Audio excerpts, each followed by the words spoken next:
So hi all, once again welcome back to Learn Face YouTube ചാനലിലെ മറ്റൊരു പുതിയ വീഡിയോയിലേക്ക് ഏവർക്കും സ്വാഗതം. സോ നമ്മൾ ഇന്ന് വന്നിട്ടുള്ളത് നമ്മൾ ഓൾറെഡി പറഞ്ഞിരുന്നു, നമ്മളിപ്പോൾ പാർട്ട് 2 വീഡിയോ ആയിട്ടാണ്. ഇത് SSC IT മോഡൽ എക്സാമിൻ്റെ പക്ക 77 ഷുവർ ക്വസ്റ്റ്യൻ്റെ പാർട്ട് 2 വീഡിയോയിലേക്കാണ് അപ്പോൾ നമ്മൾ പ്രവേശിച്ചിട്ടുള്ളത്. സോ ഇന്നത്തെ ദിവസം എന്ന് പറയുന്നത് ഏകദേശം ജനുവരി 3-നാണ്. അപ്പോൾ നമ്മൾ ജനുവരി 1 നമ്മൾ ഫസ്റ്റ് പാർട്ട് ചെയ്തു. ആ ഫസ്റ്റ് പാർട്ട് നിങ്ങൾ എല്ലാവരും കണ്ടിട്ടുണ്ടെന്ന് വിചാരിക്കാണ്. കണ്ടിട്ടില്ല, അവിടെ മോൾ ഐ ബട്ടണിൽ കൊടുത്തിട്ടുണ്ട്. മാക്സിമം ആ വീഡിയോ കണ്ടിട്ട് മാത്രം ഇവിടേക്ക് വരിക. അവിടെ നമ്മൾ ഒബ്ജക്റ്റീവ് സൈസ് ക്വസ്റ്റ്യൻ ആണ്. നമുക്ക് എത്ര നമ്മളിപ്പോൾ 4 തരും, ഏതൊരു ക്വസ്റ്റ്യൻ 4 ഓപ്ഷൻ ആക്കി തരും. ആ 4 ഓപ്ഷൻ ആക്കി തരുന്ന ക്വസ്റ്റ്യൻസ് ആണ് നമ്മൾ ഇതിലൂടെ മാക്സിമം നമ്മൾ നോക്കാൻ പോകുന്നത്. അപ്പോൾ നിങ്ങൾ എന്ത് ചെയ്യുക, വീഡിയോയുടെ ലിങ്ക് മാക്സിമം ആളിലേക്ക് ശരി. അപ്പോൾ നിങ്ങൾ ഇതുവരെ നമ്മൾ വാട്സപ്പ് ചാനൽ ജോയിൻ ചെയ്തിട്ടില്ലെങ്കിൽ ജോയിൻ ചെയ്യുക. ഡിസ്ക്രിപ്ഷൻ ബോക്സിൽ ലിങ്ക് ഉണ്ട്. അതേപോലെ നമ്മുടെ ഗീവ് അവേ ഇപ്പോഴും അപ്കമിങ് ആണെങ്കിൽ ഇതുവരെ നമ്മൾ പബ്ലിഷ് ചെയ്തിട്ടുണ്ട്, നമ്മൾ അൺപബ്ലിഷ് ചെയ്തിട്ടില്ല. അപ്പോൾ മാക്സിമം ആളെ കൂട്ടി നമ്മളെ ഗീവ് അവയിൽ പങ്കെടുത്തോ, വെറുതെ നമ്മൾ വായിച്ചാൽ അല്ലേ. അപ്പോൾ നോക്കാം. അതായത് നമ്മൾ പറഞ്ഞു 100% പക്ക ഷുവർ ക്വസ്റ്റ്യൻ 70 ഷുവർ ക്വസ്റ്റ്യൻ നമുക്ക് പാർട്ട് 2 ആണ്. ഏകദേശം ഒരു പാർട്ട് 3 ഒരു 4 പാർട്ടിനുള്ളിൽ നമ്മളിത് കംപ്ലീറ്റ് ചെയ്യും കേട്ടോ. നമുക്കിനി ഒന്നാമതായത് ഫസ്റ്റത്തെ ക്വസ്റ്റ്യൻ നോക്കാം. അതായത് എന്താണ് നമ്മളിവിടെ പറയാൻ ഉദ്ദേശിക്കുന്നത് നോക്കാം അല്ലേ. അതായത് നമുക്ക് കഴിഞ്ഞ പാട്ടിൽ നമ്മളെല്ലാം വൃത്തിക്ക് നമ്മൾ പറഞ്ഞിരുന്നു. ഇപ്പോൾ മലയാളം ഉണ്ട്, ഇംഗ്ലീഷും ഉണ്ട്, എല്ലാ ക്വസ്റ്റ്യൻസും കാര്യങ്ങളും ഉണ്ട്. അപ്പോൾ ഇത് നമ്മൾ ഒബ്ജക്റ്റീവ് ടൈപ്പാണ്. ഈറ്റ ക്വസ്റ്റ്യൻ നിങ്ങൾ തോന്നി ആവശ്യപ്പെട്ടിട്ടുണ്ട്. അത് നോക്കാം. ഒന്നാണ് choice the format of the picture file from the following answer options നോക്കാം. അത് നമുക്ക് ഇങ്ങനെ തന്നില്ല. ഇത് ഇവിടെ പറഞ്ഞ ചുവടെ നൽകിയിരിക്കുന്നതിൽ ചിത്രത്തിന്റെ ഫയൽ ചിത്ര ഫയൽ പോലെയുള്ളത് ഏതാണെന്ന് ചോദിച്ചത്. ചുവടെ നൽകിയിരിക്കുന്നവയിൽ ചിത്ര ഫയൽ പോലെയുള്ളത് ഏതാണെന്ന് നമ്മളോട് ചോദിച്ചത്. നമുക്ക് നോക്കിയാലോ. ഓപ്ഷൻ നോക്കാം. Option A DV, option B MPEG, option C PNG, option C FLV. So നമുക്കിതിൽ ഒറ്റ നോട്ടത്തിൽ മനസ്സിലാവും. പിക്ചർ എന്ന് പറയുമ്പോൾ നമുക്കറിയാം JPG ഉണ്ട്, MPG ഉണ്ട്, WEB ഫയൽ ഉണ്ട്. അപ്പോൾ ഇതിലേതാ PNG ഇവിടെ ഉണ്ടോ എന്നൊക്കെ, PNG ഇവിടെ എവിടെയെങ്കിലും ഉണ്ടോ നോക്കാം. ഇതിന്റെ പരിസരത്ത് എവിടെയെങ്കിലും PNG ഉണ്ടോ നോക്കാം. ആ PNG ഉണ്ട്. അപ്പോൾ ഓപ്ഷൻ സി ആണ് ഇതിന്റെ ആൻസർ. ഓപ്ഷൻ സി ആണ് ഇതിന്റെ PNG ആണ് ഇതിന്റെ കൃത്യമായിട്ടുള്ള ആൻസർ. മറന്നു പോകേണ്ട ഓപ്ഷൻ സി ആണ് PNG. then നമുക്ക് രണ്ടാമത്തെ ക്വസ്റ്റ്യൻ നോക്കാം. ഒരു SVG ചിത്രത്തെ ജിംബ് സോഫ്റ്റ്വെയർ വലിയ ക്യാൻവാസിലേക്ക് ഉൾപ്പെടുത്താൻ ചിത്രത്തിന്റെ വ്യക്തതയ്ക്ക് എന്താണ് സംഭവിക്കുക. അതായത് what happen the clarity of SVG picture when is opened with a larger canvas in GIMP. അപ്പോൾ പറഞ്ഞതാ, അതായത് നമ്മളൊരു ജിംബിലേക്ക് നമ്മളൊരു SVG എന്ന ഫയൽ ഫോർമാറ്റുള്ള ഒരു പിക്ചർ നമ്മൾ അതിലേക്ക് ഇമ്പോർട്ട് ചെയ്യുകയാണെങ്കിൽ നമുക്ക് എന്താണ് ആ പിക്ചറിന് സാധിക്കുക. സോ നമുക്ക് ആ ഒരു ഘട്ടത്തിലൂടെ വരിക. ഇതിൽ നിന്ന് 3 മാർക്ക് നമുക്ക് സ്കോർ ചെയ്യാം. അതിലെങ്ങനെ? ഒന്നാമത് ഞാനിപ്പോൾ ഈ ഒരു പിക്ചർ നമ്മളെ ഒരു മൈക്കിൻ്റെ പിക്ചറാണ്. ഈ ഒരു പിക്ചറാണ് ഞാനിപ്പോൾ അതിലേക്ക് ഇമ്പോർട്ട് ചെയ്തെന്ന് വിചാരിക്കാം. ഞാനിപ്പോൾ ഈ ഒരു പിക്ചർ അതിലേക്ക് വൃത്തിയിൽ ഇമ്പോർട്ട് ചെയ്തു. അപ്പോൾ ഇമ്പോർട്ട് ചെയ്തപ്പോൾ ഇത് വെറും PNG ഫോമാണ്. PNGയിലുള്ള ഇമേജാണ് ഞാനിപ്പോൾ ജിംബിലേക്ക് ഇമ്പോർട്ട് ചെയ്തിട്ടുള്ളത്. ഓക്കെ, അപ്പോൾ ഇത് PNG ആണ്. PNG ഇമ്പോർട്ട് ചെയ്ത് ഞാൻ ജസ്റ്റ് ഒന്ന് സൂം ചെയ്ത് നോക്കി. ഈ ഒരു മൈക്കിൻ്റെ ഒരു ഭാഗത്തേക്ക് ഞാൻ സൂം ചെയ്ത് നോക്കുമ്പോൾ എന്താ സംഭവിച്ചത്, അവിടെ ഒരു ക്ലിയർ ആയത് ക്ലാരിറ്റി കുറഞ്ഞു പോകാം. നേരെ മറിച്ച് ഞാനിപ്പോൾ JPG ഫയൽ നോക്കി. ഇപ്പോൾ PNGൻ്റെ പ്രോബ്ലം ആണെന്ന് വെച്ചാൽ ഇപ്പോൾ JPG ഫയൽ നോക്കി പിന്നെ നോക്കിയപ്പോൾ അവിടെ അത്രയും ക്ലിയർ കിട്ടില്ല. പിന്നെ ഞാൻ എന്താക്കി, അങ്ങനെ കുറച്ച് റിസർച്ചും കാര്യങ്ങളും ചെയ്യുമ്പോൾ ഒരു SVG എന്ന് പറഞ്ഞൊരു ഫയൽ കിട്ടി. ആ ഫയലിനെ അവിടെ കുറച്ച് സൂം ചെയ്ത് നോക്കുമ്പോൾ അതായത് ഒരു തുള്ളി പോലും ഇതിൻ്റെ ക്ലിയർ നഷ്ടപ്പെടുന്നില്ല. അപ്പോൾ ഇതിൽ ആൻസർ ചെയ്തിരുന്നു. ഇവിടെ ഓപ്ഷൻ ആണുള്ളത്. വ്യക്തത നഷ്ടപ്പെടുന്നില്ല, വ്യക്തത കൂടുന്നു, വ്യക്തതയ്ക്ക് വളരെയധികം കൂടുന്നു. അതായത് the clarity picture was be lost, does not lose the clarity increases, clarity will increase without any limit. അതവിടെ എന്താ പറഞ്ഞത്? ഇവിടെ ആൻസർ എന്ന് പറയുമ്പോൾ ഓപ്ഷൻ ബി ആണ്. അതായത് വ്യക്തത നഷ്ടപ്പെടുന്നില്ല. നമ്മുടെ പിക്ചർ എങ്ങനെയാണോ എടുത്തത് ആ പിക്ചർ അതേമാതിരി നമുക്ക് അവിടെ കിട്ടും. അതാണ് ഇതിലെ വ്യക്തതയ്ക്കും കാര്യങ്ങൾക്കും ഒരു നഷ്ടവും, അതായത് വ്യക്തത ഒരു തുള്ളി പോലും എന്താ കേടുവരികയോ അതായത് സൂം ചെയ്യുമ്പോൾ ക്ലിയർ കുറയോ അങ്ങനെയുള്ള കാര്യങ്ങളൊന്നും ഇല്ല കേട്ടോ. അതാണ് ഇവിടെ പറഞ്ഞത്. ഇനി നോക്കാം. Which one the following free vector image editing software. ഇവിടെ തന്നിട്ടുള്ളത് ഫ്രീ ആയിട്ട് നമുക്ക് വെക്ടർ ഇമേജ് എഡിറ്റിംഗ് സോഫ്റ്റ്വെയർ ആണ്. അപ്പോൾ നിങ്ങൾക്ക് ചാടി കയറി പറയും ജിംബ് എന്ന് പറഞ്ഞാൽ ഒരു ഇമേജ് എഡിറ്റിംഗ് സോഫ്റ്റ്വെയർ അല്ല, അത് നമുക്കൊരു ഡ്രോയിങ് സോഫ്റ്റ്വെയർ ആക്കി കണക്കാക്കാം. അപ്പോൾ ഇൻകസ്കേപ്പ് ആണ് നമുക്ക് എന്താ ഒരുപാട് വെക്ടറാണ്. അപ്പോൾ എന്താ വെക്ടർ എന്നതിന് ഉദ്ദേശിക്കുന്ന ഇത് ഇൻകസ്കേപ്പ് വെക്ടർ ഗ്രാഫിക്സ് എഡിറ്റർ എന്നല്ല നമ്മളെ അതിൻ്റെ ഒരു സോഫ്റ്റ്വെയറിൻ്റെ പേര്. അപ്പോൾ വെക്ടർ അപ്പോൾ എന്താ നമുക്ക് image.svg ഫയലിൽ കിട്ടുന്ന ഒരു ആണ് ഇവിടെ ചോദിച്ചത്. അപ്പോൾ ഇതിന് ആൻസർ ചെയ്തെടുക്കുക പറഞ്ഞു. കറക്റ്റ് ആൻസർ ഇൻകസ്കേപ്പ് ആണ്. മറക്കണ്ട, ഇൻകസ്കേപ്പ് ആണ് ഇതിൻ്റെ കൃത്യമായിട്ടുള്ള ആൻസർ. നിങ്ങൾ ഒരു കാരണവശാലും ഇത് സ്കിപ്പ് ചെയ്യാൻ പാടില്ല. വളരെ ഇമ്പോർട്ടൻറ്റ് ക്വസ്റ്റ്യൻ ആണ്. ഇനി വേർഡ് പ്രസ്സിൽ ഡോക്യുമെന്റിന്റെ ശീർഷകത്തിലെയും അതേപോലെ ഉപശീർഷകത്തിലെയും ഏത് പ്രത്യേകത തിരിച്ച് കമ്പ്യൂട്ടർ അവയെ ഉള്ളടക്ക പട്ടികയിൽ അല്ലെങ്കിൽ ഇൻഡെക്സ് ടേബിളിൽ ഉൾപ്പെടുത്തിയിരിക്കുന്നു. ഇവിടെ കുറച്ച് ഇതൊരു വലിയൊരു ക്വസ്റ്റ്യൻ ആണ്. സോ നമുക്ക് നോക്കാം. ശീർഷകങ്ങളുടെ ഉപശീർഷകങ്ങളുടെ നിറം, ശീർഷകങ്ങളുടെ ഉപശീർഷകങ്ങളുടെ വലുപ്പം, ശീർഷകങ്ങളുടെ ഉപശീർഷകങ്ങളുടെ സ്റ്റൈല്. അപ്പോൾ നമുക്ക് ഒന്നും മനസ്സിലാക്കാൻ എത്ര ഞാനിപ്പോൾ ഇവിടെ ഇംഗ്ലീഷ് ഇവിടെ നിങ്ങൾ ജസ്റ്റ് നോട്ട് കിട്ടുമ്പോൾ ജസ്റ്റ് ഒന്ന് വായിച്ചു നോക്കാം. എന്താ ഇവിടെ പറഞ്ഞിട്ടുള്ളത്, നമുക്കൊരു ഹെഡിങ്, അതായത് നമ്മളിപ്പോൾ ഒരു ലിബർ ഓഫീസ് റൈറ്ററിൽ ഞാനിപ്പോൾ ഒരു നല്ലൊരു വൃത്തിക്ക് ഞാനിപ്പോൾ എൻ്റെ ഒരു PPT അല്ലെങ്കിൽ ആ PPT ഓട്ടെ ഞാനൊരു ക്വസ്റ്റ്യൻ പേപ്പർ അല്ലെങ്കിൽ മേക്ക് ചെയ്യാം.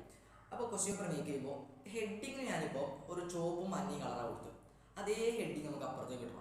അപ്പോൾ അതിനെ പറയുന്ന പേരാണ് എന്ത്, ശീർഷകത്തിൻ്റെയും ഉപശീർഷകത്തിൻ്റെയും സ്റ്റൈലിൽ എന്ത് ചെയ്യുന്നില്ല, സ്റ്റൈലാണ് നമ്മൾ എന്ത് ചെയ്യുക, ഏത് ഉള്ളടക്ക പട്ടികയിൽ എടുക്കേണ്ടത്, ഉള്ളടക്ക പട്ടികയിൽ അല്ലെങ്കിൽ എവിടെ കൊടുക്കണം, including the document identified, recognise of feature name, future identified computer, include with the table of content. Table of content നമ്മൾ പറയല്ലേ, ഏറ്റവും നമ്മളെ ഫസ്റ്റ് ബുക്കിനെ നോക്കുമ്പോൾ ഉള്ളടക്ക പട്ടിക എത്രാമത്തെ പേജിൽ നമ്മൾ ചാപ്റ്റർ അവിടെ ഉൾപ്പെടുത്തുന്നത് എന്താണ്, നമ്മുടെ ചാപ്റ്ററിന്റെ പേര് അല്ലെങ്കിൽ ഹെഡിങ് അല്ലെങ്കിൽ അതിന്റെ സബ് ഹെഡിങ്ങുമാണ് നമ്മൾ അവിടെ എന്ത് ചെയ്യേണ്ടത്, ഉൾപ്പെടുത്തേണ്ടത്. അതിന്റെ സ്റ്റൈലാണ് ഇത്. നെക്സ്റ്റ് ക്വസ്റ്റ്യൻ നോക്കാം. അടുത്ത സിമ്പിൾ ക്വസ്റ്റ്യൻ ആണ്. A table with a detail of winner of school Kalolsavam is available in database. Which one the following technique in word processor will help you to appear certificate using the table. അതായത് answer option നോക്കാം. Mail merge ആണോ, അല്ലെങ്കിൽ mail attach ആണോ, അല്ലെങ്കിൽ data query ആണോ, അല്ലെങ്കിൽ export PDF ആണോ. Export PDF ആണ്. അവിടെ പറഞ്ഞിട്ടുള്ള ഇത്രയേ ഉള്ളൂ. അതായത് നമുക്ക് ഇവിടെ ഒരുപാട് നിങ്ങൾക്ക് ഇതാ ഇവിടെ കാണാം, ഇത് ഇവിടെ കണ്ടില്ല, ഒരുപാട് വലിയ ക്വസ്റ്റ്യൻസ് കാര്യങ്ങളും ആൻസർ ഒക്കെ ഇവിടെ കാണുന്നുണ്ട്. അത് ഇവിടെ പറഞ്ഞിട്ടില്ല എന്താ, ഇത്രേ ഇവിടെ പറഞ്ഞിട്ടുള്ളൂ. അതായത് നമുക്ക് ഒരു കലോത്സവം നടക്കുന്നുണ്ട്, നമ്മുടെ സ്കൂളിൽ ഒരു കലോത്സവം നടക്കുന്നുണ്ട്. ആ ഒരു കലോത്സവത്തിന് ആവശ്യമായിട്ട് നമ്മളൊരു അടിപൊളിയായി ഒരു സർട്ടിഫിക്കറ്റ് മേക്ക് ചെയ്യണം. ആ മേക്ക് ചെയ്യാനുള്ള ഒരുപാട് ആൾക്കാരുടെ ഇതിപ്പോൾ കാണാൻ 10 വയസ്സ് 10A അല്ലെങ്കിൽ ഒപ്പന ഫസ്റ്റ് അങ്ങനെയുള്ള നമ്മൾ ഒരു സർട്ടിഫിക്കറ്റ് മേക്ക് ചെയ്യണമല്ലോ. ആ സർട്ടിഫിക്കറ്റിന് ആവശ്യമായിട്ടുള്ള എല്ലാ കാര്യങ്ങളും പറയുന്നുണ്ട്. അപ്പോൾ ആ സർട്ടിഫിക്കറ്റ് ആണ് ഇവിടെ ഉദ്ദേശിച്ചിട്ടുള്ളത്. ഓക്കെ, അപ്പോൾ ഇതിന് നമ്മൾ ഏത് സാധനമാണ് ഉപയോഗിക്കുക. അപ്പോൾ സർട്ടിഫിക്കറ്റിന് ഒരു ഫോർമാറ്റ് നമ്മുടെ കയ്യിലുണ്ട്. അപ്പോൾ നമ്മൾ എന്താണ് സർട്ടിഫിക്കറ്റിൽ ഇപ്പോൾ നെയിമിന് സ്ഥാനത്ത് ഡാഷ് ആയിരിക്കും, ആ ഡാഷിൻ്റെ സ്ഥാനത്ത് ആരെ പേര് വരണം നമ്മൾ എങ്ങനെ സെലക്ട് ചെയ്യും. ഇവിടെ പറയുന്നുണ്ട് മെയിൽ മെർജ് ആണോ, മെയിൽ അറ്റാച്ച് ആണോ, ഡാറ്റ ക്വയറി ആണോ, അല്ലെങ്കിൽ എക്സ്പോർട്ടിംഗ് PDF ആണോ. ഏതാ നമുക്കറിയാം മെയിൽ മെർജ് ആണല്ലേ. അതായത് ഒരുപാട് ഡാറ്റാബേസിൽ ഇഷ്ടംമാതിരി ആൾക്കാരുടെ ഉണ്ടാവും, പേരുണ്ടാവും. അതൊക്കെ കൂടി ഒരു ചുരുക്കി നമ്മൾ എന്താകും, ഓരോരോ ഡ്രാഗ് ആൻഡ് ഡ്രോപ്പിൽ നമ്മൾ ഓരോരുത്തരുടെ പേരിട്ടും അതിൽ എക്സ്പോർട്ട് ചെയ്യുമ്പോൾ നമുക്ക് എന്ത് കിട്ടും, ഓരോരുത്തരുടെയും എന്ത് കിട്ടും, മെയിൽ മെർജ് മുഖേന നമുക്ക് കിട്ടും. അപ്പോൾ മറന്നു പോകണ്ട, മെയിൽ മെർജ് ആണ് ആൻസർ. നെക്സ്റ്റ്, വെബ് പേജുകൾ തയ്യാറാക്കാൻ HTML ടാഗിലെ ആട്രിബ്യൂട്ടുകൾ ആവർത്തിച്ചിട്ടുള്ള ഉപയോഗം ഒഴിവാക്കാൻ ഉപയോഗിക്കുന്ന സാങ്കേതികം ചുവടെ കൊടുത്തിരിക്കുന്നവയിൽ ഏതാണ്. അതായത് which one of the following technique can be used avoiding the repeating use HTML tag in attribute of design web page. അതായത് പറഞ്ഞിട്ടുള്ളത് നമുക്കറിയാം, നമ്മളിപ്പോൾ HTML ഇപ്പോൾ നമ്മൾ കലോത്സവത്തിന് വെബ്സൈറ്റ് മേക്ക് ചെയ്യുമ്പോൾ അല്ലെങ്കിൽ പോട്ടെ നമ്മൾ എന്തെങ്കിലും ഒരു പ്രൊഡക്റ്റ് കാര്യങ്ങൾ നമ്മൾ മേക്ക് ചെയ്യുമ്പോൾ അത് നമുക്ക് ആവശ്യമായിട്ട് ഒരു നമ്മളിപ്പോൾ ആദ്യം HTML എന്ന് പറയുമ്പോൾ നമ്മളൊരു പ്ലാൻ വരയ്ക്കുക, CSS എന്ന് പറയുമ്പോൾ പെയിൻറ്റിങ് കൊടുക്കുക, JavaScript എന്ന് പറയുമ്പോൾ അതിനുള്ള ഫംഗ്ഷൻസ് സ്വിച്ച് ഡേറ്റ് ഒക്കെ എത്ര കാര്യം ചെയ്യാം. അതിനൊക്കെ ഒന്നും ഞാൻ പോലെ നമ്മളിവിടെ CSS ആണെന്നതാണ്. അതായത് നമ്മളിപ്പോൾ ഇത് ഇൻലൈൻ CSS ഉണ്ട്, ടാഗ് ലൈൻ CSS ഉണ്ട്, അതേപോലെ എക്സ്റ്റേണൽ CSS ഉണ്ട്. നമ്മളിവിടെ യൂസ് ചെയ്യുന്നത് എക്സ്റ്റേണൽ CSS ആയിരിക്കും. അതായത് ഇവിടെ ഉദ്ദേശിക്കുന്നത് എന്താ വെച്ചാൽ, അതായത് ഇവിടെ നമുക്ക് ഓപ്ഷൻ നോക്കാം, cascading style sheet, web content management system, HTML editor, text editor. അപ്പോൾ ഇവിടെ നമുക്ക് ഒന്നും നോക്കാനില്ല, സ്റ്റൈൽസ് ആണ് ഇവിടെ മേക്ക്. അതായത് നമ്മൾ ആവർത്തിച്ചിട്ടുള്ള ആട്രിബ്യൂട്ടുകൾ ഒഴിവാക്കാൻ വേണ്ടിയിട്ട് നമ്മൾ എന്ത് ചെയ്താൽ മതി, കാസ്കേഡിംഗ് സ്റ്റൈൽ ഷീറ്റ് ഉപയോഗിച്ചാൽ മതി. കാസ്കേഡിംഗ് സ്റ്റൈൽ ഷീറ്റ് ഉപയോഗിച്ചാൽ മതി. ഇത് നോക്കിക്കോ. Which one the following message will appear when the mouse pointer move on the content of index table a document. അതായത് ഒരു ഡോക്യുമെന്റിലെ ഉള്ളടക്ക പട്ടികയിൽ മൗസ് പോയിന്റർ എത്തിച്ചാൽ ചുവടെ നൽകിയിരിക്കുന്നവയിൽ ഏത് സന്ദേശമാണ് എന്ത് ചെയ്യാം ഇവിടെ ദൃശ്യമാവുക, ഏത് സന്ദേശമാണ് അവിടെ ദൃശ്യമാവുക എന്നാണ് ചോദിച്ചിട്ടുള്ളത്. സോ ഈസി വേ ക്വസ്റ്റ്യൻ ആണ്. സോ ശ്രദ്ധിച്ചോ, നമുക്ക് നോക്കാം. ഒന്ന്, shift plus click follow link ആണോ, അല്ലെങ്കിൽ കൺട്രോൾ പ്ലസ് ഫോളോ ലിങ്ക് ആണോ, അല്ലെങ്കിൽ ആൾട്ട് പ്ലസ് ഫോളോ ലിങ്ക് ആണോ. അവിടെ പറഞ്ഞിട്ടുള്ളത് തന്നെ, അതായത് നമുക്ക് എന്തോ ഒരു സന്ദേശം നമുക്ക് ദൃശ്യമാണോ, ഏതോ ഒന്നിൻ്റെ സന്ദേശമായിരിക്കും, നമുക്കൊരു സന്ദേശം ദൃശ്യമായി കിട്ടണം. അതിന് നമ്മൾ എന്താ ചെയ്യേണ്ടതെന്നാണ് ചോദിച്ചിട്ടുള്ളത്. അതൊന്നും ശ്രദ്ധിക്കാതെ വളരെ സിമ്പിളാണ്. അതായത് നമുക്ക് ആൻസർ ഉള്ളത് കൺട്രോൾ ക്ലിക്ക് അല്ലെങ്കിൽ control plus click and following link ആണ്. അപ്പോൾ കൺട്രോൾ ആണ് നമ്മൾ ക്ലിക്ക് ചെയ്യുന്നത്, കൺട്രോൾ പ്ലസ് ഫോളോയിങ് ലിങ്ക് ആണ്. അപ്പം നോട്ട് കിട്ടുമ്പോൾ മോനെ വായിച്ചു നോക്കണം, ഇമ്പോർട്ടൻ്റ് ആണ് കേട്ടോ.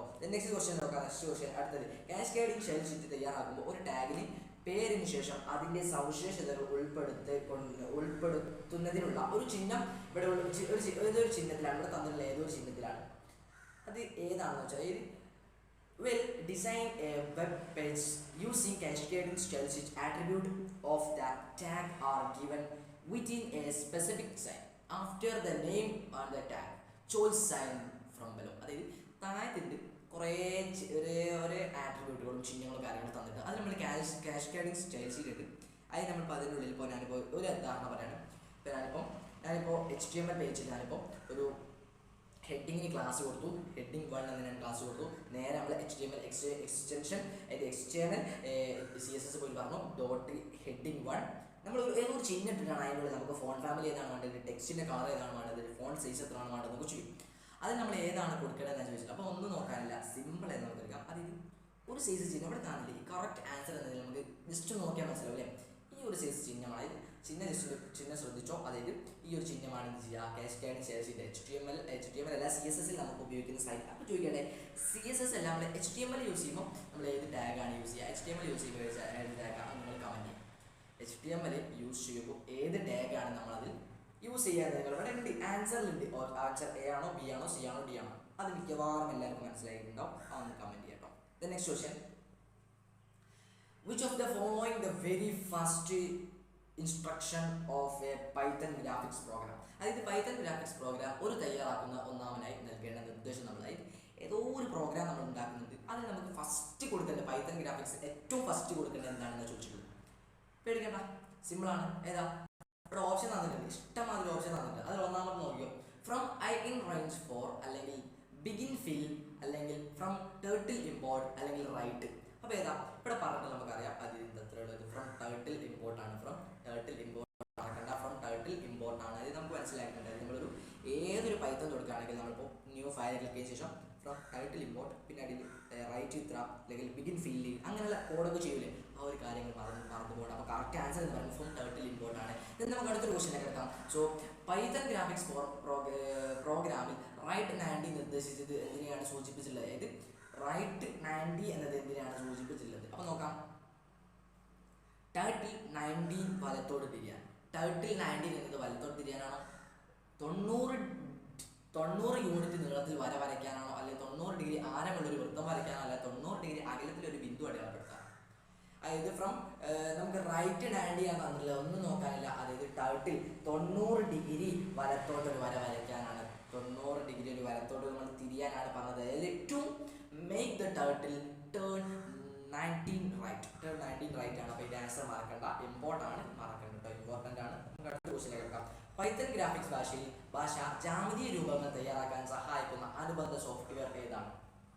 നമുക്ക് ജാമിതീയം, അതായത് മാത്തമാറ്റിക്സ് സേഫ് ബോക്സ്, അതേപോലെ നമുക്ക് റെക്റ്റാങ്കിൾ ആൻഡ് സർക്കിൾ ഒക്കെ വരയ്ക്കാൻ ഉപയോഗിക്കുന്ന ഒരു ജാമിതീയ സോഫ്റ്റ്വെയർ ഉണ്ട് നമ്മളെ പൈത്തൺ ഗ്രാഫിക്സിനുള്ള ഒരു സോഫ്റ്റ്വെയർ. അതിന് നമ്മളെന്താ ഒന്നും നോക്കാനില്ല, അവിടെ ഓപ്ഷൻ തന്നില്ല. ടർട്ടിൽ ഉണ്ട്, ഇമ്പോർട്ടൻ്റ് ഇൻകസ്കേപ്പ് ഉണ്ട്, QGIS ഉണ്ട്. QGIS എന്ന് പറഞ്ഞാൽ ക്വാണ്ടം GS ആണ് നമ്മൾ പേര്. അതെന്താ നമ്മൾ ഒരു പഞ്ചായത്തിൻ്റെ കാര്യങ്ങളൊക്കെ ഉണ്ടാക്കാനായിട്ട് നമ്മൾ QGIS യൂസ് ചെയ്യുക. അപ്പോൾ ഇൻകസ്കേപ്പ് എന്ത് യൂസ് ചെയ്യും? ഇൻകസ്കേപ്പ് എന്ന് പറഞ്ഞാൽ നമ്മുടെ വെക്ടർ ഇമാജിനിൽ .svg ഫയൽ ഇമാജിൻ രൂപീകരിക്കാനാണ് നമ്മൾ ഇൻകസ്കേപ്പ് യൂസ് ചെയ്യുക. അപ്പോൾ ഇമ്പോർട്ട് എന്താ, നമുക്ക് ഏതൊരു ഫയൽ ഇവിടെ ഇമ്പോർട്ട് ചെയ്യണമെങ്കിൽ നമ്മൾ ഇമ്പോർട്ട് യൂസ് ചെയ്യും. അപ്പോൾ ടർട്ടിലാണെങ്കിൽ നമ്മൾ ജാമിതി രൂപം ഉണ്ടാക്കുക. നമ്മൾ തൊട്ട് പേരിലുള്ള ക്വസ്റ്റ്യൻ നോക്കിയോ, പൈത്തൺ ഗ്രാഫിക്സ് പ്രോഗ്രാമിൽ റൈറ്റ് 90 ടർട്ടിൽ ഉണ്ട്. ഒരു വര നമ്മൾ മാക്സിലുള്ളതാണല്ലോ, മറ്റുള്ളതിലുണ്ട് ഒരു വര നമ്മൾ മാക്സിലുള്ളതാണ്. അപ്പോൾ 90 ഡിഗ്രി വലത്തോട് തിരിയാനാണ് ഇവിടെ നിർദ്ദേശിച്ചിട്ടുള്ളത്. 90 ഡിഗ്രി വലത്തോട് തിരിയാനാണ് ഇവിടെ നിർദ്ദേശിച്ചിട്ടുള്ളത്. അതേമാതിരി കിട്ടും അല്ലേ, അതാണ്. അപ്പോൾ നമുക്ക് നെക്സ്റ്റ് മെയിൻ ആൻസർ ഏതാ, ടർട്ടിലാണ് മെയിൻ ആൻസർ. നെക്സ്റ്റ് ക്വസ്റ്റ്യൻ നോക്കാം. UTP cable are using connect computer identify the number wire present in the cable. അതായത് കമ്പ്യൂട്ടറിലെ പരസ്പരം ബന്ധിപ്പിക്കുന്ന കേബിളാണ് UTP കേബിൾ. ഇവയിലെ എത്ര കേബിളുകളുണ്ട്, UTPയിൽ എത്ര കേബിളുകളുണ്ട്? UTP ഒരു കേബിളാണ്, കമ്പ്യൂട്ടറിൽ രണ്ട് കമ്പ്യൂട്ടർ പരസ്പരം തമ്മിൽ എന്ത് ചെയ്യാനാണ്, കണക്ട് ചെയ്യാനുള്ളതാണ് എന്ത് നമ്മുടെ UTP കേബിൾ. ആ UTP കേബിൾ എത്ര വയേഴ്സ് ഉണ്ട് അല്ലെങ്കിൽ എത്ര കേബിളുകൾ ഉണ്ട് എന്ന് ചോദിച്ചത്. ഓപ്ഷൻ A 4 ആണോ 12 ആണോ 8 ആണോ 2 ആണോ? ഓപ്ഷൻ A 4 ആണോ 12 ആണോ 8 ആണോ 8 ആണോ 2 ആണോ? ഒന്നും നോക്കാനില്ല. UTP കേബിൾ എന്ന് കേട്ടാൽ 8, UTP 8 ഓർത്തോ 8 കേബിളാണ് കേട്ടോ. നെക്സ്റ്റ് ക്വസ്റ്റ്യൻ നോക്കാം. ഒരു സ്കൂൾ കലോത്സവത്തെ വിജയികളുടെ പട്ടിക ഒരു ഡാറ്റാബേസിലുണ്ട്.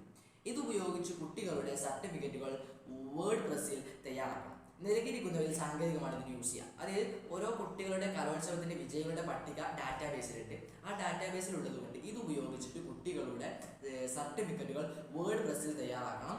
നൽകിയിട്ടുള്ളവയിൽ ഏത് സാങ്കേതിക വിദ്യയാണ് നമ്മൾ യൂസ് ചെയ്യുക? മെയിൽ മെർജ് ആണോ, മെയിൽ അറ്റാച്ച് ആണോ, അല്ലെങ്കിൽ ഡോം സ്ക്വയറി ആണോ, അല്ലെങ്കിൽ എക്സ്പോർട്ടിംഗ് PDF ആണോ? നമ്മൾ നേരത്തെ പറഞ്ഞ ക്വസ്റ്റ്യൻ, നേരത്തെ പറഞ്ഞതിന്റെ നേരെ മലയാളമാണ് ഇവിടെ. നമുക്ക് ഏതാണ്, നമുക്ക് മെയിൽ മെർജ് ആണ് കേട്ടോ, മെയിൽ മെർജ് ആണ് ഇതിന്റെ ആൻസർ.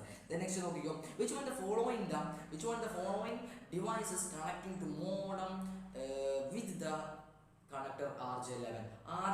അപ്പോൾ എന്താ ഈ ഉപകരണത്തിന്റെ മോഡവുമായി ബന്ധിപ്പിച്ചിട്ട് സാധാരണ RJ RJ11 കണക്ട് ചെയ്യാൻ ഉപയോഗിക്കുന്നുണ്ട്. അപ്പോൾ ഈ RJ11 എന്തിനാണ് കണക്ട് ചെയ്യുന്നത്? അവിടെ ഓപ്ഷൻ തന്നിട്ടുണ്ട്. മോഡത്തിനാണോ, സ്വിച്ചിനാണോ, കമ്പ്യൂട്ടറിനാണോ, ടെലിഫോണാണോ? അത് ടെലിഫോണാണ് കേട്ടോ. ടെലിഫോണാണ് മറക്കേണ്ട. അത് ടെലിഫോണിനാണ്. നെക്സ്റ്റ് 11 ചുവടെ നൽകിയിരിക്കുന്നവയിൽ സ്വതന്ത്ര വെക്ടർ ഇമേജ് എഡിറ്റിംഗ് സോഫ്റ്റ്വെയർ ഏതാണ്? നമ്മൾ നേരത്തെ പറഞ്ഞ ക്വസ്റ്റ്യനാണ്. ഇതാ ഇങ്കസ്കേപ്പ് ആണ്. നെക്സ്റ്റ് ശ്രദ്ധിച്ചോ. Name the process of connecting computer exchange data. അതായത് കമ്പ്യൂട്ടറിലെ ഡാറ്റ എക്സ്ചേഞ്ച് ചെയ്യുന്നതിന് പറയുന്ന പേര് കമ്പ്യൂട്ടർ നെറ്റ്വർക്കിംഗ്. ഇവിടെ ഓപ്ഷൻ തന്നിട്ടുണ്ട്. Computer networking, blog, file system, operating system എന്നൊക്കെ തന്നിട്ടുണ്ട്. അപ്പോൾ ഇതിൽ കറക്റ്റ് ആയിട്ടുള്ള ആൻസർ ചെയ്തിരിക്കുമ്പോൾ നോക്കാനില്ല, കമ്പ്യൂട്ടർ നെറ്റ്വർക്കാണ്. നമുക്ക് അവസാനം കുറച്ച് ഇമാജ് ക്വസ്റ്റ്യനോട് കഴിഞ്ഞാൽ നമ്മുടെ ചാപ്റ്ററിലെ നമ്മൾ ആവശ്യമുള്ള എല്ലാ ക്വസ്റ്റ്യനും നമ്മളിവിടെ ഡിസ്കസ് ചെയ്ത് കഴിയാറായിട്ടുണ്ട്. Then Rita want to find out that during of night time a locality in various months which of the following software will help her. അതായത് ഒരു പ്രദേശത്തെ വിവിധ മാസത്തിലെ രാത്രിയുടെ ദൈർഘ്യം കണ്ടെത്താൻ ഇതിന് ചുവടെ നൽകിയിരിക്കുന്ന ഏത് സോഫ്റ്റ്വെയർ ആണ് നമുക്ക് യൂസ് ചെയ്യാം? നമുക്കറിയാം, ഇവിടെ ഒരു പ്രദേശത്തെ രാത്രിയുടെ ദൈർഘ്യം, പകലിന്റെ ദൈർഘ്യം, സൂര്യൻ എവിടെ ഉദിക്കും, സൂര്യൻ എവിടെ അസ്തമിക്കും, ഏതാണ് അന്താരാഷ്ട്ര ദിനാങ്കരേഖ, കാര്യങ്ങളൊക്കെ നമ്മൾ നോക്കാൻ ഉപയോഗിക്കുന്ന ഒരൊറ്റ സോഫ്റ്റ്വെയർ ഉണ്ട്. നമുക്കറിയാം, നമ്മൾ പഠിച്ചിട്ടുണ്ട്. എന്താ? സൺക്ലോക്ക് ആണ്. നെക്സ്റ്റ് ഓപ്ഷൻ തന്നിട്ടുള്ള ശ്രദ്ധിച്ചോ. ഇങ്കസ്കേപ്പ് തന്നിട്ടുണ്ട്, QGIS തന്നിട്ടുണ്ട്, സൺക്ലോക്ക് തന്നിട്ടുണ്ട്, ജിയോജിബ്ര എന്തിനാണ് യൂസ് ചെയ്യുക? ജിയോജിബ്ര എന്തിനാണ് യൂസ് ചെയ്യുക? മാത്തമാറ്റിക്സ് ഡ്രോയിങ് ചെയ്യാനാണ്. ദെൻ സൺക്ലോക്ക് എന്തിനാണ് യൂസ് ചെയ്യുക? നമുക്ക് നമ്മുടെ ഈ ഒരു സൂര്യൻ്റെ കാര്യങ്ങളും അതേപോലെ രാത്രിയുടെ ദൈർഘ്യം കാര്യങ്ങളൊക്കെ അളക്കാനാണ് നമ്മൾ എന്ത് യൂസ് ചെയ്യുക? സൺക്ലോക്ക് യൂസ് ചെയ്യുക. ദെൻ QGIS എന്തിനാണ് യൂസ് ചെയ്യുക? QGIS നമ്മളൊരു മാപ്പ്, നമുക്ക് സ്വന്തമായിട്ട് ഒരു മാപ്പ് ഡ്രോ ചെയ്യാനാണ് യൂസ് ചെയ്യുക. ഇങ്കസ്കേപ്പ് എന്തിനാണ്? വെക്ടർ ഗ്രാഫിക്സ്, ഇമാജ് എഡിറ്റ് ചെയ്യാൻ. സോ അടിപൊളി ക്ലിഞ്ചൻ ക്വസ്റ്റ്യൻ എടുക്കുക. അതിനകത്ത് കഴിഞ്ഞാൽ ഒരൊറ്റ ഇമാജ് ക്വസ്റ്റ്യനോട് പിന്നെ 3-4 ക്വസ്റ്റ്യനോടെ ഉള്ളൂ. അത് കഴിഞ്ഞാൽ നമ്മളെ ചാപ്റ്റർ തീരാറായിട്ടോ, അല്ലെങ്കിൽ നമ്മളെ 70 പക്ക ഷോർട്ട് ക്വസ്റ്റ്യൻ്റെ പാർട്ട് 2 ഇവിടെ കഴിയാറായിട്ട്. ഇപ്പോൾ ഏകദേശം ഒരു 10 ക്വസ്റ്റ്യൻ നമ്മൾ ചെയ്തിട്ടുണ്ട് കേട്ടോ. മറ്റേ 26, പാർട്ട് 1 26, ഇതിലൊരു 30 ക്വസ്റ്റ്യൻ തന്നെ ഉണ്ടാവും. നമുക്ക് നോക്കാം. ഇനി നൽകിയിരിക്കുന്നതിൽ സൺക്ലോക്ക് സോഫ്റ്റ്വെയറിൻ്റെ മാപ്പ് ജാലകത്തിലെ ചിത്രം വിശകലനം ചെയ്ത് കൊടുത്തിരിക്കുന്ന നിന്നും ഏറ്റവും അനുയോജ്യമായ പ്രസ്താവന കണ്ടെത്തുക. ഇവിടെ ഇംഗ്ലീഷ് ഇവിടെ കൊടുത്തിട്ടുണ്ടെങ്കിൽ ജസ്റ്റ് വായിച്ചു കേട്ടോ. അപ്പോൾ നമുക്ക് ഇതിന് ആൻസർ എന്ന് പറയുമ്പോൾ ഉത്തര ദക്ഷിണാർദ്ധഗോളത്തിലെ രാത്രിയും പകലുകളും തുല്യമാണെന്ന് ഇവിടെ പറയാം. അപ്പോൾ എന്താ? സൺക്ലോക്കാണ്. സൺക്ലോക്കിലെ ഉത്തര ദക്ഷിണ ഗോളത്തിൽ ഒന്നാണ് രാത്രിയുടെ പകലൊക്കെ കുറവാണ് അല്ലേ? അത് സാധനം വടക്കിലാണ് ഉത്തരാർദ്ധഗോളം. അങ്ങനെ ആ സാധനം ഉണ്ട് നമ്മൾ ആൻസർ ക്വസ്റ്റ്യൻ വായിച്ചു. then അതേമാതിരി നൽകിയിരിക്കുന്ന സൺക്ലോക്ക് സോഫ്റ്റ്വെയർ ക്ലോക്ക് മാപ്പിംഗ് ജാലകത്തിലെ ചിത്രം വിശകലനം ചെയ്ത് ചുവടെ കൊടുത്തിരിക്കുന്നതിൽ ശരിയായ പ്രസ്താവന കണ്ടെത്തുക. Observe and analyse the given image in the clock and map window of the Sunclock software identify the true statement from the following. ഇവിടെ തന്നിട്ട് കുറേ സ്റ്റേറ്റ്മെന്റ്സ് തന്നിട്ട് നിങ്ങൾക്ക് സമയമെടുത്ത് വായിച്ചു നോക്കാം. എന്താ? ആൻസർ ആണ് as per the image during night and shorter to shorten hemisphere. അതായത് ദക്ഷിണാർദ്ധഗോളത്തിൽ രാത്രിയുടെ ദൈർഘ്യം കുറവാണ്. എന്താണ്? കുറവാണ് എന്നാണ് പറഞ്ഞിട്ടുള്ളത്. ദെൻ അവസാനത്തേൻ്റെ മുമ്പത്തെ ക്വസ്റ്റ്യൻ ആണെന്ന് തോന്നുന്നു. ദെൻ ഇന്റർനെറ്റിൽ പ്രവേശിക്കുന്നത് ആ ക്വസ്റ്റ്യൻ ഞാൻ വായിക്കുന്നില്ല. നെക്സ്റ്റ് പറഞ്ഞു. നമ്മളിപ്പോൾ 10ാം ക്ലാസ് കഴിഞ്ഞു, +1 അഡ്മിഷൻ ചെയ്യുമ്പോൾ നമ്മൾ ഏത് വെബ്സൈറ്റിലൂടെയാണ് അഡ്മിഷൻ ചെയ്യാനാണോ ചോദിച്ചിട്ടുള്ളത്? അതിന് കറക്റ്റ് ആയിട്ടുള്ള സ്റ്റേറ്റ്മെന്റ് ഏതാണ് ചോദിച്ചത്? നമുക്കറിയാം, www.hscape.kerala.gov.in എന്നൊരു ഓൺലൈൻ വെബ്സൈറ്റിലൂടെ നമ്മൾ ഹയർ സ്റ്റഡീസിൽ ഹയർ സെക്കൻഡറിയിലേക്ക് നമ്മൾ അഡ്മിഷൻ എടുക്കുന്ന വെബ്സൈറ്റ് ഏതാണ്? അതൊന്ന് ഓർത്ത് വെക്കാനാണ് ഇവിടെ പറഞ്ഞിട്ടുള്ളത് കേട്ടോ. നെക്സ്റ്റ് അപ്പോൾ നോക്കാം. Which website help in using share or videos. അതെന്താണ് പറഞ്ഞത്? താഴെ നൽകിയിരിക്കുന്നതിൽ ഏതാണ് നാം തയ്യാറാക്കുന്ന ചലച്ചിത്രം, അതായത് വീഡിയോ .mp4 അല്ലെ .mkv അല്ലെ .mlv MLK ഒക്കെ വീഡിയോ ഫയൽസ് നമ്മൾ എവിടെയാണ്, ഏത് സോഫ്റ്റ്വെയർ അല്ലെങ്കിൽ ഏത് വെബ്സൈറ്റിലൂടെ നമ്മൾ പബ്ലിഷ് ചെയ്യാം? വിമിയോ, വിക്ഷണറി, വേർഡ്പ്രസ്, ഗൂഗിൾ എന്ന് പറഞ്ഞാൽ ശരിക്കും അതൊരു സെർച്ച് എഞ്ചിനാണ്. ദെൻ വേർഡ്പ്രസ് നമ്മൾ ടൈപ്പ് ചെയ്യണത്. വിക്ഷണറി എന്ന് പറഞ്ഞാൽ നമുക്ക് നമുക്ക് മനസ്സിലാക്കാം, ഒരു അർത്ഥത്തിൻ്റെ ഒരു കോശമാണ് നമുക്ക് മനസ്സിലാക്കാം. ദെൻ വിമിയോ അതൊരു വീഡിയോ പബ്ലിഷ് ചെയ്യുന്നൊരു വെബ്സൈറ്റ് ആണ്. വിശ്വാസം ജസ്റ്റ് സെർച്ച് ചെയ്ത് നോക്കാം, വിമിയോ എന്നത് ജസ്റ്റ് സെർച്ച് ചെയ്ത് നോക്കാം. നമ്മൾ അടുത്ത ക്വസ്റ്റ്യൻ നോക്കാം. ഒരു ഡാറ്റാ ബേസിൽ എത്ര പട്ടികകൾ ടേബിൾ ഉൾപ്പെടുത്താൻ സാധിക്കും? ഒരു ഡാറ്റാ ബേസിൽ എത്ര പട്ടികകൾ ഉൾപ്പെടുത്താൻ സാധിക്കും? അതൊക്കെ എന്ത് സിമ്പിൾ ക്വസ്റ്റ്യൻ. എത്രയും പട്ടികകൾ നമുക്ക് എന്ത് ചെയ്യാൻ സാധിക്കും? ഡാറ്റാ ബേസിൽ നമുക്ക് ഉൾപ്പെടുത്താൻ സാധിക്കും കേട്ടോ. Next, which one the following the available LibreOffice ബേസിൽ ഇതിൽ ഏതാണ് അവൈലബിൾ ആയിട്ടുള്ളത്? ലിബ്രിയോഫീസ് ബേസിൽ ഒന്ന് നോക്കാനല്ല, ലിബ്രിയോഫീസ് ബേസിൽ ട്യൂനിങ് ആണ് അവൈലബിൾ ആയിട്ടുള്ളത്. ട്യൂനിങ്ങിയുടെ ഓപ്ഷൻ തന്നിട്ടുണ്ട്. ടേബിൾ ആണോ, ക്യൂറീസ് ആണോ, ഫോം ആണോ, ട്യൂനിങ് ആണ് ഇവിടെ തന്നിട്ടുള്ളത് കേട്ടോ. ഓക്കെ, അപ്പം ഇത്രയും ക്വസ്റ്റ്യൻസ് ആണ് നമ്മളിവിടെ പറയുന്നത്. സോ എന്ത് ചെയ്യുക, ഏകദേശം നമ്മൾ 30 ക്വസ്റ്റ്യൻ നമ്മളിവിടെ ഡിസ്കസ് ചെയ്തിട്ടുണ്ട്. അപ്പോൾ ഈ ഒരു ക്വസ്റ്റ്യൻ നിങ്ങൾ സെറ്റാക്കി തന്നെ പഠിക്കാതെ നമ്മൾ ഇനി ഇതിനൊരു പാർട്ട് 3 കൂടി ഉണ്ട്. അതിൽ കഴിഞ്ഞാൽ നമ്മൾ 70 പക്ക ഷുവർ ക്വസ്റ്റ്യൻ ഇവിടെ അവസാനിക്കും. സോ എന്ത് ചെയ്യാം, മാക്സിമം ആളിലേക്ക് ചെയ്ത് നമ്മുടെ വീഡിയോ മാക്സിമം ആളിലേക്ക് എത്തിക്കുക. അതേപോലെ ചാനൽ സബ്സ്ക്രൈബ് ചെയ്യാൻ മറക്കണ്ട. നമുക്ക് ഇനി അടുത്തൊരു വീഡിയോ ആയിട്ട് നമുക്ക് എന്ത് ചെയ്യാം, വീണ്ടും കണ്ടുമുട്ടാം. അതുവരേക്കും സോ ബൈ, താങ്ക് യു.